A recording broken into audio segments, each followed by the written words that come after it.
It would have been straightforward to outlaw the practice of creating money from nothing. But the large volumes of credit the bankers were offering had become essential to the success of European commercial expansion, so instead the practice was legalized and regulated. Bankers agreed to abide by limits on the amount of fictional loan money that could be lent out. The limit would still be a number much larger than the actual value of gold and silver in the vault. Quite often the ratio was 9 fictional dollars to 1 actual dollar in gold. These regulations were enforced by surprise inspections. It was also arranged that, in the event of a run, central banks would support local banks with emergency infusions of gold. Only if there were runs on a lot of banks simultaneously would the bankers' credit bubble burst and the system come crashing down.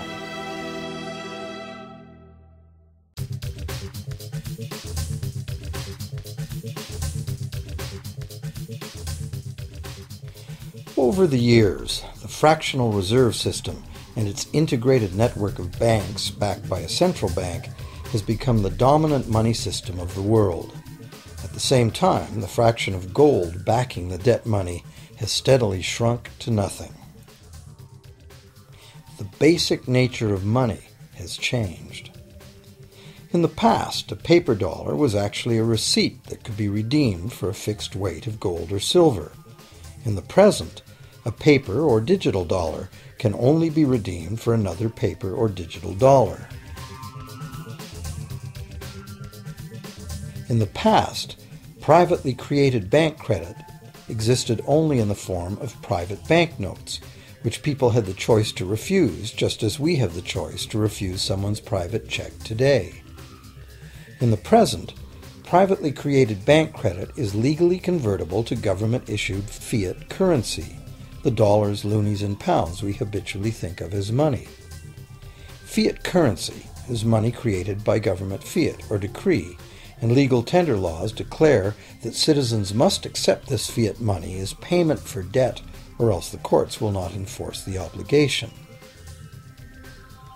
So now the question is, if governments and banks can both just create money, then how much money exists?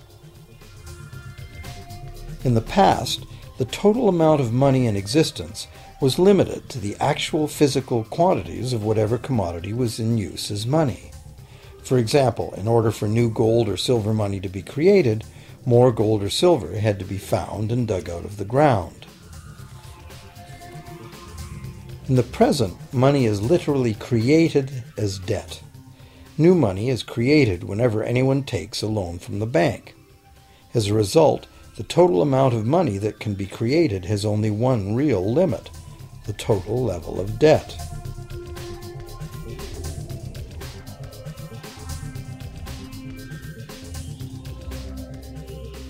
Governments place an additional statutory limit on the creation of new money by enforcing rules known as fractional reserve requirements. Essentially arbitrary, fractional reserve requirements vary from country to country and from time to time. In the past, it was common to require banks to have at least $1 worth of real gold in the vault to back $10 worth of debt money created. Today, reserve requirement ratios no longer apply to the ratio of new money to gold on deposit, but merely to the ratio of new debt money to existing debt money on deposit in the bank. Today, a bank's reserves consist of two things: the amount of government-issued cash or equivalent that the bank has deposited with the central bank, plus the amount of already existing debt money the bank has on deposit. To illustrate this in a simple way, let's imagine that a new bank has just started up and has no depositors yet. However, the bank's investors have made a reserve deposit of $1,111.12 of existing cash money at the central bank. The required reserve ratio is 9-to-1. Step 1. The doors open and the new bank welcomes its first loan customer. He needs $10,000 to buy a car. At the 9-to-1 reserve ratio, the new bank's reserve at the central bank, also known as high-powered money, allows it to legally conjure into existence 9 times that amount, or $10,000, on the basis of the borrower's pledge of debt. This $10,000 is not taken from anywhere. It's brand new money simply typed into the borrower's account as bank credit. The borrower then writes a check on that bank credit to buy the used car. Step 2. The seller then deposits this newly created $10,000 at her bank. Unlike the high-powered government money deposited at the central bank, this newly created credit money cannot be multiplied by the reserve ratio. Instead, it's divided by the reserve ratio. At a ratio of 9-to-1, a new loan of $9,000 can be created on the basis of the $10,000 deposit. Step 3.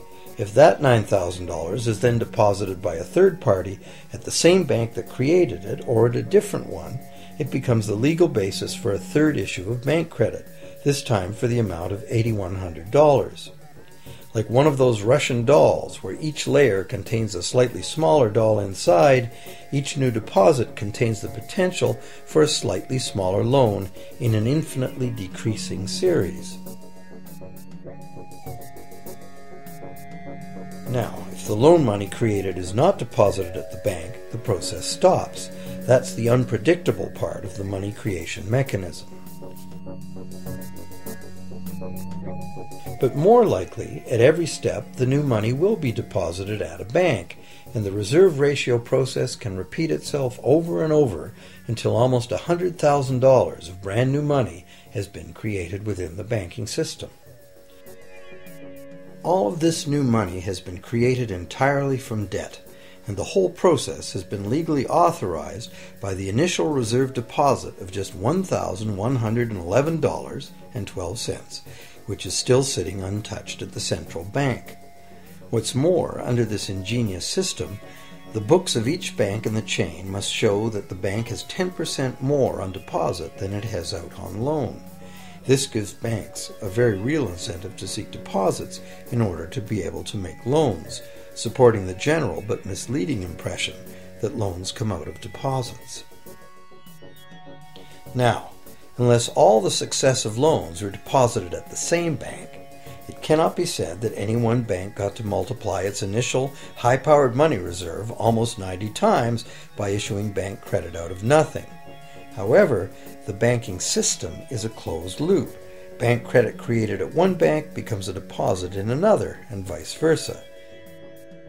In a theoretical world of perfectly equal exchanges, the ultimate effect would be exactly the same as if the whole process took place within one bank. That is, the bank's initial central bank reserve of a little over $1,100 allows it to ultimately collect interest on up to $100,000 the bank never had.